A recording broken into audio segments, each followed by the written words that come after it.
You ask Tiger to solve. This deals with linear equations with one unknown. The final result is w equals 24/5.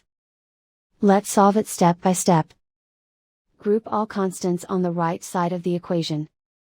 Add 3 to both sides. Simplify the arithmetic.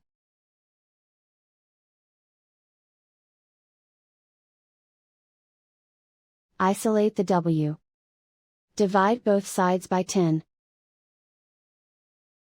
Simplify the fraction. Find the greatest common factor of the numerator and denominator. Factor out and cancel the greatest common factor. And so the final result is w equals 24/5.